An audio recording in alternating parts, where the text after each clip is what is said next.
Bonjour à toutes et à tous, on est content de vous retrouver. Alors, et merci surtout pour vos commentaires. On se prend un petit temps, donc comme je l'ai expliqué, qu'on devait faire avant que Fiona soit malade. Et puis, on n'a pas pu partir en Andalousie, donc on a dit, ben, ça serait maintenant le bon moment pour pouvoir partir. Merci pour toutes vos recommandations, vos commentaires. C'est vraiment un beau pays. Voilà, on a visité énormément de villes.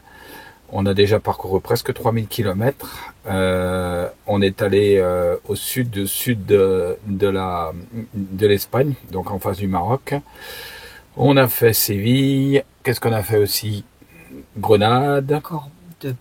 Cordoba. Cordoue, qui est Cordoue. Cordoba ou Cordoue, c'est pareil. C'était vraiment magnifique, la mosquée avec l'église à l'intérieur. Là, on est à Ronda. On remonte, on est allé au parc du Dona Nada aussi. Bon, on s'est fait coincer un petit peu parce qu'en fait, on peut pas traverser le parc. Il est obligé de faire un détour de plus de 100 km pour remonter sur Séville et redescendre après en direction de Tarifa. On est allé à Tarifa hier, il y avait un vent. Mais alors, même le sable, enfin, il y a toujours du vent là-bas, mais c'est c'est l'endroit des kitesurfers. Il y avait un vent de façon vraiment extraordinaire. On est allé à Cadiz aussi, avant d'aller à Tarifa. On a couché au bord de la mer, on était bien. Moi, je suis allé j'ai été chassé avec mon masque et mes palmes. J'ai pris 2 poissons, je les ai donnés à des camping-caristes. Et puis après, on est allé donc Tarifa. Hier, on est remonté, on s'est pas arrêté à Algésiras, on ne sentait pas. On s'est arrêté un petit peu avant Marbella. Et là, on a visité Marbella. Très belle petite ville. C'est bobo, hein. C'est Rupin, Marbella. Mais vraiment, c'était chouette. On a fait le bord de la mer en vélo. On a mangé des churros trempés dans du chocolat, c'est ça, hein? Tu voulais rajouter un truc? Non. Et puis, on a mangé des sardines au bord de la mer. Mais alors, ils les faisaient pas cuire directement sur la braise. Ils les mettaient sur des pics face à la braise. Ça évitait que ça coule, que l'huile des sardines coule et s'enflamme.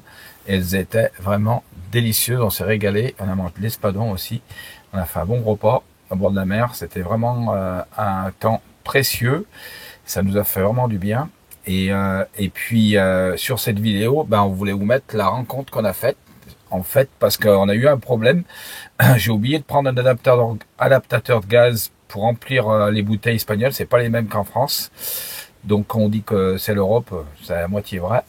Et du coup, on est arrivé sur une aire et j'ai vu une Française.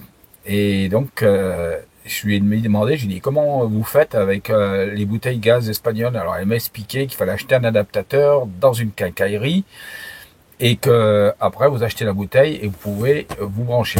Voilà. Donc je lui ai dit bah écoute viens boire l'apéro avec nous et puis elle nous a expliqué que ça faisait combien 3 ans, hein, c'est ça, hein? 3-4 ans qu'elle avait tout vendu et qu'elle est partie en camping-car. Et elle n'a pas 20 ans, hein. C'est une dame qui a 67 ans. Et elle a eu le courage de faire ça, de partir complètement sur les routes. Donc elle va nous expliquer sa vie, le pourquoi elle en est arrivée là. Et puis elle nous a raconté plein de choses. C'était une dame très très intéressante. Et en tout cas, on lui fait plein de gros bisous à Annie, parce qu'elle nous a dit qu'elle allait nous regarder.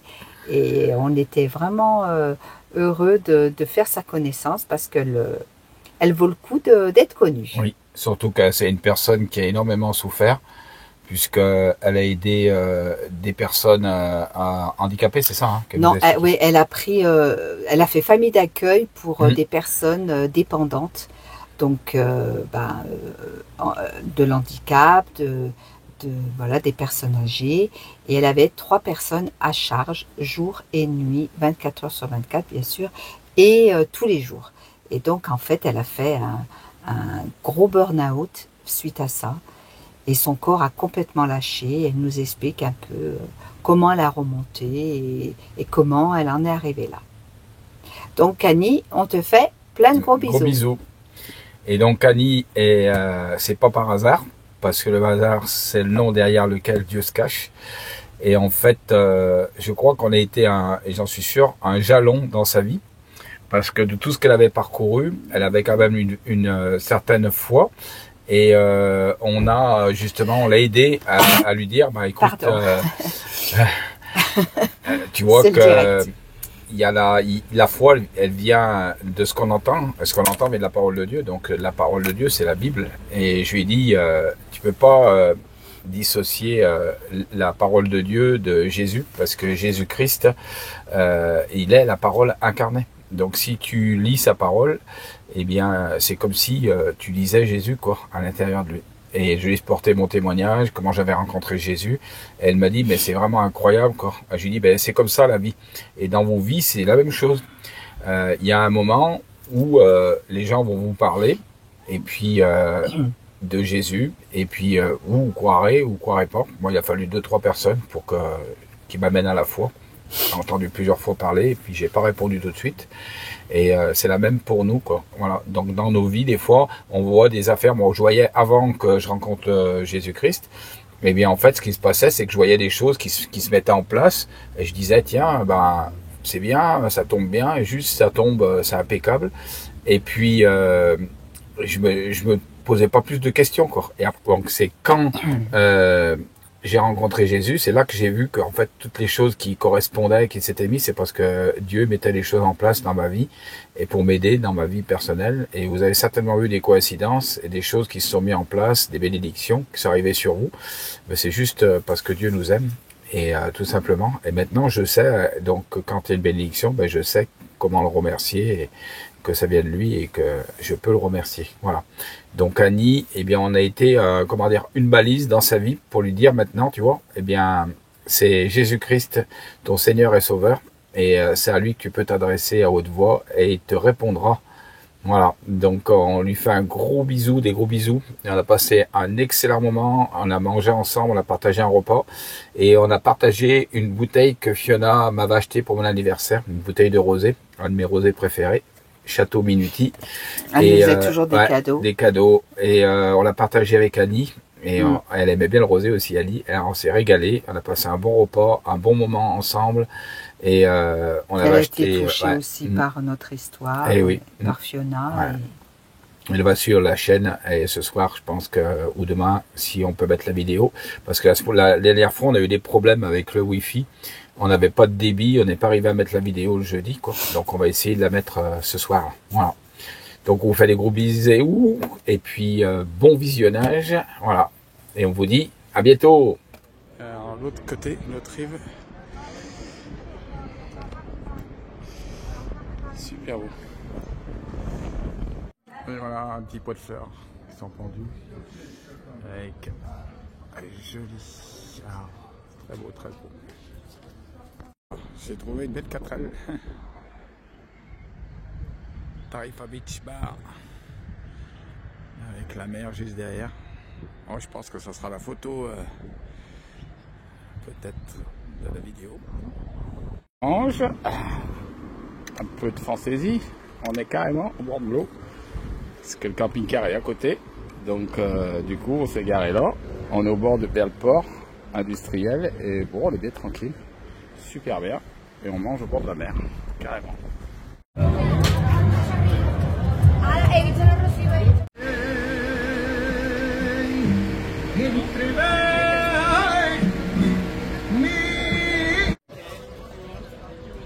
C'est vraiment splendide. Avec des carrosses avec des chevaux devant, tout y est. Et là, les amoureux embarquent. Ah, c'est pas les amoureux. Les copains, copines.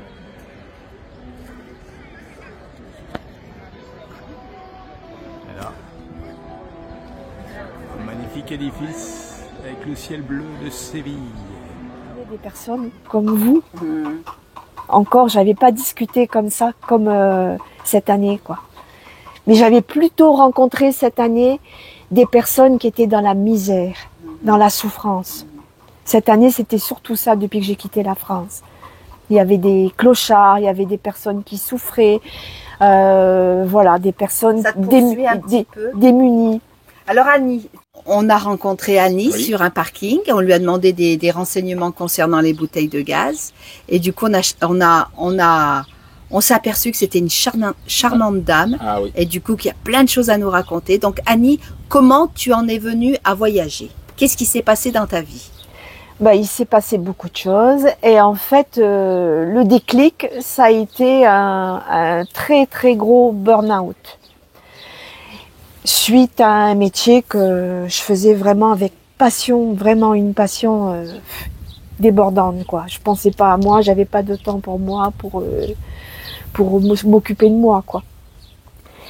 Mais en fait, quelque part au fond de moi, c'était aussi le rêve de ma retraite.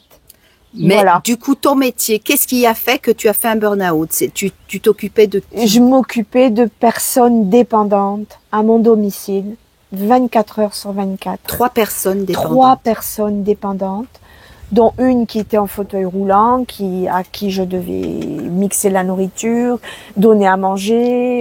Il y avait les aides-soignantes qui venaient tous les jours, les infirmières. Donc toute ta vie. Et un monsieur qu'il fallait surveiller parce qu'il avait la maladie de Korsakoff. Il faisait beaucoup de bêtises. Donc toute ta vie, tu t'es occupée de personnes dépendantes. Aux autres. Voilà, oui. Tu t'es consacrée aux autres, tu as apporté de l'aide. C'était une passion. C'était une passion. Notamment tous les gens qui étaient malades, déficients. J'ai travaillé en milieu hospitalier aussi. J'ai vu des choses horribles. Donc à un moment dans ta vie, ça a été ton corps qui a lâché. Mon corps a lâché, mon corps a dit stop. Parce que moi, en fait, je ne voulais pas m'arrêter. Ma famille me voyait très très fatiguée. Mais moi, je ne voulais pas m'arrêter parce que je ne voulais pas laisser ces personnes envers lesquelles je m'étais engagée, qui avaient besoin de moi, qui comptaient sur moi. Et donc, suite à ça, je suis tombée vraiment au plus bas qu'on puisse imaginer. Donc, tu t'es remontée en combien de temps? Je me suis remontée, on va dire, en 3 ans. En 3 ans. En 3 ans, avec une prise d'antidépresseurs que j'avais pas trop envie de prendre, mais bon, le médecin m'a dit il vous faut une béquille. Quelque part, quand on boite, on a besoin d'une béquille. Donc, comme ça, j'ai accepté parce que je ne voulais pas. Et donc, petit à petit, j'ai remonté la pente. Et il y a 3 ans de ça, j'ai voulu arrêter parce que je me sentais vraiment mieux. Mais c'est seulement au bout de la 3e tentative que j'ai réussi à stopper cet antidépresseur. Parce que je l'avais voulu. Oui. Donc, à la suite de ça, comment ça t'est venu de dire je vais acheter un camping-car pour voyager? C'était le rêve de ma vie aussi. Et puis, j'avais cette envie, j'avais aussi ce besoin de m'évader. Je pense que la façon dont ça s'est passé, quelque part, ça a été le début de ma guérison. Parce que je me suis prise en main. Et d'ailleurs, le premier voyage que j'ai fait en France a été totalement différent des 3 autres. Parce que quelque part, j'étais, comment dire, dans une fuite. Dans une fuite et une recherche de moi-même, la première année. La 2e année, c'était une année beaucoup plus apaisante, où j'ai rencontré beaucoup de personnes.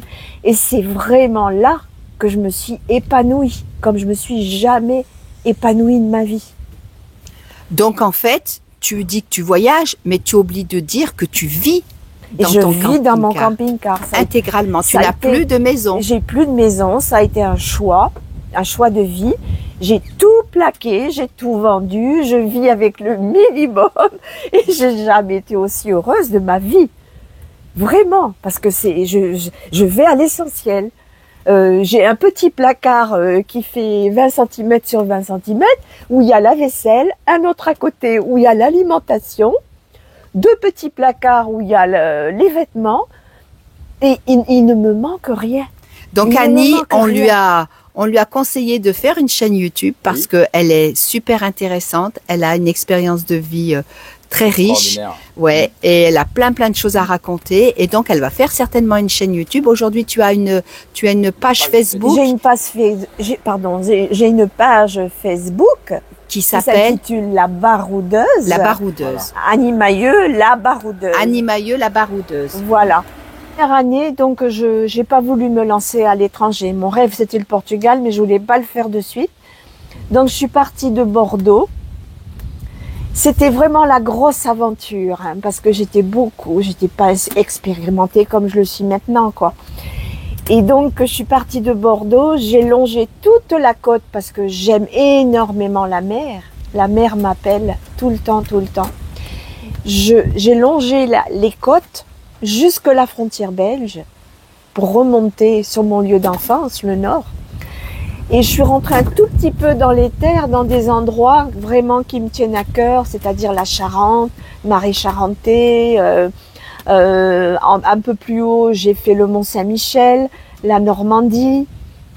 Et je suis redescendue à cause du Covid parce que j'étais bloquée, il faisait mauvais temps. Donc dans le nord, j'ai pas pu... Et ensuite, tu es allée au Portugal alors. Et à la deuxième année, je suis allée au Portugal en démarrant de Saint-Jean-Pied-de-Port. Je suis passée par le nord de l'Espagne, par la côte de Cantabrie. Ah oui. Je suis allée à Saint-Jacques-de-Compostelle. Magnifique. Et je suis rentrée au Portugal par le long de la côte, quoi. J'ai fait toute la côte en rentrant toujours un petit peu dans les terres, vraiment pour voir. Et la troisième année? La troisième année, je suis allée en Andalousie. Ah ouais. En longeant toute la côte. Où on est actuellement. Où on est actuellement, voilà. C'est la deuxième fois que je viens ici. Et du coup, quels sont tes projets? Mes projets, alors là, je continue l'Andalousie. Je vais encore prospecter encore un petit peu parce qu'il y a tellement à voir. Il y a tellement à voir. C'est charmant. C'est vraiment très très beau. La nature est très belle, l'architecture, les monuments. C'est vraiment très très beau. Et après, je vais rentrer en France, mais je vais pas retourner par la côte comme d'habitude. J'ai envie de découvrir Madrid. Ah oui. Mais je vais découvrir aussi le sud de Madrid où il y a un très très joli parc, le parc de l'Alhambra. Ah oui. Après, je vais aller par l'ouest de Madrid pour passer par la vallée de Los Caídos. Je veux aller à Avila. Et j'aimerais aussi aller au château de Coca. Parce que c'est un château grandiose. Vraiment un truc... et du coup, tu vas retourner en France. Et je retourne en France par Saragosse. Oui. Je m'arrête à Saragosse et peut-être que je m'arrêterai à Cadaqués aussi parce que je rêve de voir Cadaqués. Et tu vas faire quoi en France? Et je retourne par Argelès-sur-Mer. Oui, et tu vas faire quoi en France? Alors, en France, je retourne dans ma famille. Tu vas voir ta famille. Je vais voir ma maman qui va se faire opérer bientôt de la hanche. Je vais voir mes deux fils. Dans le Gers et à Bordeaux, mes petits-enfants. Et après, voilà. Tu vas repartir. Et je passe un moment avec eux parce que ma petite fille aura 20 ans en octobre. Donc, en octobre, je serai encore en France. Et après, en novembre, oui, sûrement, je connais pas encore vraiment la date, je suis pas très date, hein, c'est un peu à l'instinct que je fonctionne aussi. Bon, je suis pas dans des calendriers vraiment très très précis. Hein. Bah, t'es libre. Voilà, je suis totalement libre. Hein. Et donc, je vais dire courant novembre, je vais aller à Argelès-sur-Mer et je vais m'installer là-bas pour l'hiver. D'accord. Voilà. Et ensuite, mon rêve, c'est d'aller en Italie. C'est beau, l'Italie, belle. J'ai envie d'aller en Italie, oui. Oui, parce qu'Antoinette, elle lui a pas dit, mais elle est italienne. Je suis italienne d'origine. Galette, elle m'accompagne depuis 4 ans. Et puis, je l'ai adoptée. Et avant, Galette, elle était très, très peureuse. Elle avait peur de tout le monde. Elle voulait même pas sortir de la maison. Tout lui faisait peur. Une serviette, le bruit des fourchettes, tout. Quand je l'ai adoptée, elle est restée 3 jours. Couchée au sol. Il a fallu que je lui donne à manger dans la main, à boire dans la main. Pour qu'elle s'habitue à toi. Oui. Et alors, maintenant, puis elle aime la mer aussi. Hein. Oh oui. Elle nous a raconté des anecdotes. l'anecdote du pain, si tu peux nous raconter ça. Ben oui, durant mes voyages, mes 4 ans, là, ben ça fait 4 ans que je voyage maintenant, j'ai toujours rencontré des personnes formidables. Et j'ai toujours eu de l'aide dans des moments difficiles, sans rien demander, sans rien attendre. C'est venu comme ça. C'est venu comme ça, c'était fabuleux. C'était fabuleux. Donc elle nous a expliqué aussi pour ton carter, ça m'a impressionné. Elle a cassé son carter la nuit en rentrant sur une aire, il faisait sombre. Le carter, donc toute l'huile du moteur s'est déversée sur le parking. Et il y a une personne donc elle a appelé l'assurance, ils l'ont pris en charge et le gars il s'est démené. Et il lui a réparé son carter parce que c'est un moteur de CX, donc je sais pas pour ceux qui connaissent, un peu les puristes, c'est un J5, c'est un moteur de J5 de CX turbodé, donc on trouve c'est très difficile à trouver les pièces. Et le gars lui a réparé le carter, et elle voulait lui donner de l'argent liquide et lui payer le solde en plusieurs fois. Oui. Et il lui a dit non, vous gardez votre argent liquide, vous avez rien pour vivre, il vous reste plus que ça. Et il lui a dit, je vous encaisserai au fur et à mesure. Et Et là, je vais y retourner d'ailleurs chez ce monsieur parce que j'ai d'autres travaux à faire. Et déjà, il m'a prévenu, il a dit prévenez-moi 1 mois avant, que je puisse tout prévoir, le rendez-vous, tout ça. Mais il est génial. Mais c'est quelqu'un c'est un camping-cariste aussi, c'est un motard. Mais c'est une personne, mais sa femme aussi, magnifique. C'est des personnes magnifiques. Vraiment. Et toujours, sur mon chemin, je suis toujours amenée vers des personnes comme ça. Toujours. Voilà. Et donc Annie, on lui a expliqué pour Fiona, elle va regarder la chaîne de Fiona. Et là, on est en train de boire, en fait, la bouteille que Fiona m'avait achetée pour la fête des pères. Et donc, je vous conseille, c'est du Château Minuti. Elle m'a pas acheté n'importe quoi parce que c'est un de mes rosés préférés, avec le Puech aussi. Et Annie, raconte-nous l'histoire du pain. Parce qu'elle nous a raconté l'histoire de pain, ça m'a impressionné. C'est vrai que je voyage avec mes moyens. Oui, donc donc c'est vrai que je voyage avec une petite retraite, mais c'est un choix de vie. Si j'étais restée entre mes 4 murs, c'était pareil, à attendre que la retraite arrive à la fin du mois, quoi. Voilà, donc on fait attention, on se prive et tout ça. Donc moi, étant donné que c'est un choix de vie, je voyage avec peu, mais c'est vrai qu'il y a des moments où je suis complètement démunie, quoi. Voilà. Je dois faire des choix. Et il y a des moments où il me reste plus rien pour manger. Et voilà, donc c'est comme ça. Mais je me dis, bon, l'argent va arriver et tout ira bien. Il y a pire que moi. Voilà, c'est pas un problème. Je vais pas en mourir.